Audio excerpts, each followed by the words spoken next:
अच्छा जी, अब हमारे पास तीसरी हेडिंग है, रेफरेंस इलेक्ट्रोड्स को थोड़ा सा एक्सप्लोर करेंगे। प्रॉब्लम मैंने डिस्कस कर ली थी, दूसरी जो अराइज हुई थी उसका सॉल्यूशन हमारे पास वो करेंगे। ठीक है, तो हमारे पास जो आज का टॉपिक है वो है solution to second problem and reference electrodes.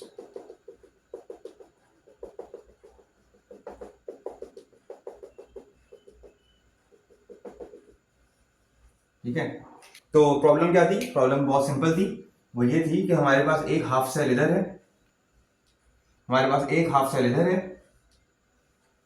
इस बार रेफरेंस इलेक्ट्रोड हमने लगा लिया इधर। ठीक है,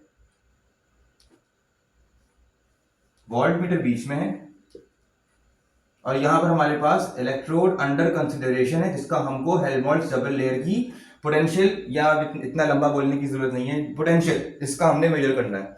स्टैंडर्ड रिडक्शन पोटेंशियल या स्टैंडर्ड ऑक्सीडेशन पोटेंशियल, ठीक है, वो हमने इसका मेजर करना है। मेजर करने के लिए हमने जो लगाया था इसको, तो यहाँ पे एक लेयर जनरेट हुई थी due to the reaction, redox reaction. Half part यहाँ पे होता था हमारा। अब मैं कुछ मेटल को स्पेसिफाई कर देता हूँ।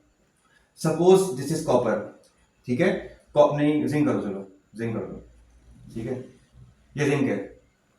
क्या हुआ, जिंक का मुझे नहीं पता। जिंक का क्या नहीं पता मुझे? Standard reduction potential. Oxidation potential कर सकते हो तो साइन इनवर्स हो जाती है। ठीक है, तो इसका मैंने स्टैंडर्ड रिडक्शन पोटेंशियल मालूम करना है जिंक का, तो नहीं पता मुझे। तो मुझे अच्छे तरीके से लेकिन ये जरूर पता है कि मेरे पास रेफरेंस इलेक्ट्रोड जो मेरा है वो उसका पोटेंशियल क्या है। ठीक है, नोन है। यहां से होता क्या है, मेरे पास रीडिंग आती है, रीडिंग मेरे पास आ गई, लेट सपोज -0.76, एनी कोई भी रीडिंग आ गई मेरे पास। तो अब वो हुआ क्या कि जिंक ने अपने इलेक्ट्रॉन्स आयंस, सॉरी, जिंक ने अपने इलेक्ट्रॉन्स लूज किए न्यूट्रल ने, और जिंक पॉजिटिव +2 बनकर अपने इलेक्ट्रॉन्स को लूज करना शुरू हो चुका है। यहां पर ऑक्सीडेशन होना शुरू हो गई है। इन शॉर्ट, जहां ऑक्सीडेशन होती है उसको एनोड कह दिया जाता है। इलेक्ट्रॉन्स निकले, इलेक्ट्रॉन निकलने के बाद फिर क्या हुआ, वो इलेक्ट्रॉन्स मूव करे और मूव करने के बाद कहां चले गए? दूसरे इलेक्ट्रोड पर। वो उन इलेक्ट्रॉन्स में नहीं, जैसे यहां पर गए तो यहां पर मौजूद स्टैंडर्ड इलेक्ट्रोड था, रेफरेंस इलेक्ट्रोड था, वहां पर इसका फिर होना ये हुआ कि वहां पर जो भी स्पीशीज थी पॉजिटिव, उन्होंने वो इलेक्ट्रॉन्स लेकर अपने आप को रिड्यूस करना शुरू कर दिया, रिडक्शन होना शुरू हो गई। राइट, यहां पर भी कुछ ना कुछ रिएक्शन होगा जो मुझे दिखाना चाहिए, अभी दिखाता हूं, सबर करो।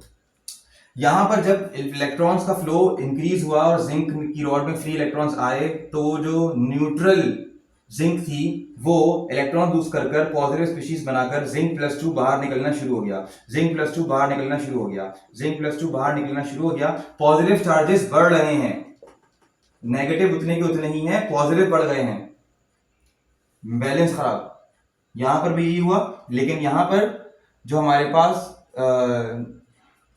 पॉजिटिव स्पीशीज थी वो कम होना शुरू हो गई, रिडक्शन हो रही है ना, इलेक्ट्रॉन्स को वो गेन कर रही हैं। जो इलेक्ट्रॉन्स यहां से आ रहे हैं हमारे पास, उनकी मदद से जो पॉजिटिव स्पीशीज हैं वो आई, उन्होंने इलेक्ट्रॉन लिया और डिपॉजिट होना, न्यूट्रल होकर डिपॉजिट होना शुरू हो गई। तो पॉजिटिव स्पीशीज जो थी वो कम होना शुरू हो गई, नेगेटिव तो बराबर रहे। नेगेटिव तो कुछ नहीं हो रहा, नेगेटिव तो बस देख रहे हैं, तमाशा देख रहे हैं। तो यहां पर पॉजिटिव कम होना शुरू हो गया, पॉजिटिव ज्यादा होना शुरू हो गया।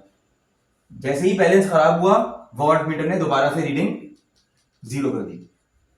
कह रहा भाई नहीं यार, वो रिएक्शन हो रहे थे, रिडॉक्स रिएक्शन हो रहे थे, बट रिएक्शन रुक गया, वोल्टेज नहीं आया, फ्लो खत्म हो गया दोबारा से। तो जब फ्लो इलेक्ट्रॉन्स का खत्म हुआ तो हमने कहा सॉल्यूशन में क्या हो रहा है। तो सॉल्यूशन में हमने देखा कि यार ये हो रहा है, बैलेंस खराब, तो हमें कुछ देना पड़ेगा। अब हम क्या दें? तो हमने क्या किया, एक अदद यू शेप ट्यूब ली। ठीक है, यू शेप ट्यूब लेने पर हमने एक सॉल्यूशन बनाया। ये मैंने उल्टी बना दी, एक सीधी बना देता हूं। और उसमें हमने अगार का सॉल्यूशन हॉट किया, उसके अंदर हमने अगार का सॉल्यूशन, नीचे आग लगाई हुई है, अगार का सॉल्यूशन बनाकर उसको गर्म करके डिसॉल्व कर दिया। उसी गरम के अंदर हमने KCl salt potassium chloride salt डाल दी। पोटेशियम क्लोराइड सॉल्ट डाल दी हमने और फिर उसको अच्छे से मिक्स किया, फिर गरम गरम कोई हमने पोर कर दिया, तो क्या हुआ, जो यू ट्यूब थी हमारी ये फिल हो गई किससे, इस अगार के KCl के सॉल्यूशन से। फिर इसको हमने फ्रिज में रख दिया, ये जेली बन गई, फिर हमने इसको उल्टा कर दिया और उल्टा करके हमने इसमें फिट कर दिया, तो ये कुछ इस तरीके की हो गई। इसका जो आधा पार्ट है, इसका जो आधा पार्ट है वो हमारे ऑक्सीडेशन हाफ में और आधा पार्ट हमारे रिडक्शन हाफ में। अब यहां पर हमारे पास पॉजिटिव आयंस भी है, नेगेटिव आयंस भी है।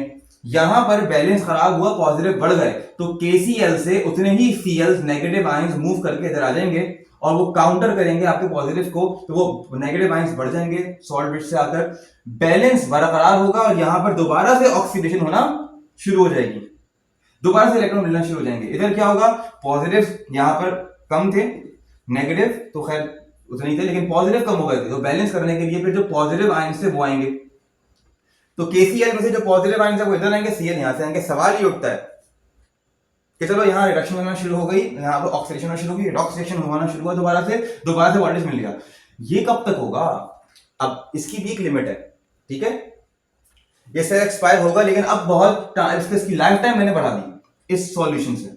चलो ठीक है, अब यहां पर जो फिर से रीडिंग देना शुरू हो जाएगा, कोई सी भी रीडिंग दे देगा ये, ठीक है। अच्छा, ये साइन बहुत मैटर करता है, और ये मैटर करता है कि तुमने वोल्ट मीटर के काली और लाल तार किससे जोड़ी हुई है, यही इस पर अभी मैं आता हूं। इसको हम कहते हैं सेल नोटेशन या सेल रिप्रेजेंटेशन, ये मैंने साइड पे लिख दिया है, ये मैं इस लेक्चर के एंड में बता दूंगा।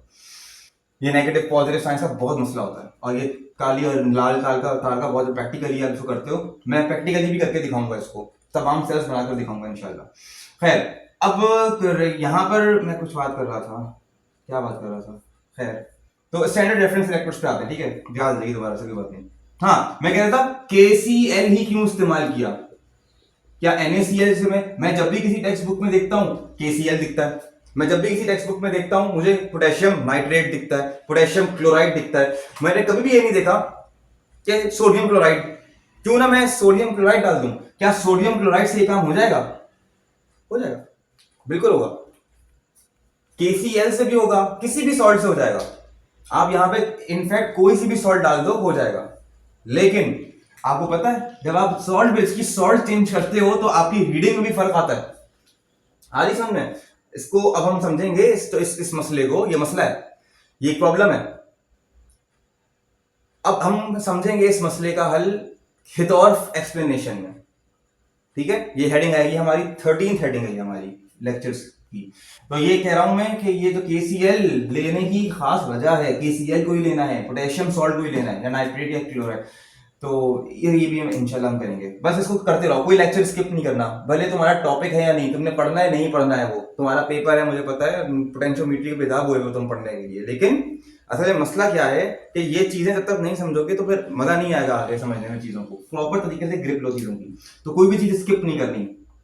एनीवेज, तो अब हम आते हैं रेफरेंस इलेक्ट्रोड्स पे, ठीक है, इसे कॉपी कर लो, कॉपी कर लो, वगैरह नहीं करो कॉपी, क्या करोगे कॉपी करके, लेक्चर्स तो नोट्स तो मिल जाएंगे ना आपको, नोट्स वगैरह सारे रिटन इससे अच्छी फॉर्म में मिल जाएंगे, तो फिर गंदगी में करता हूँ मैं काम, लिखना है, लिखिए।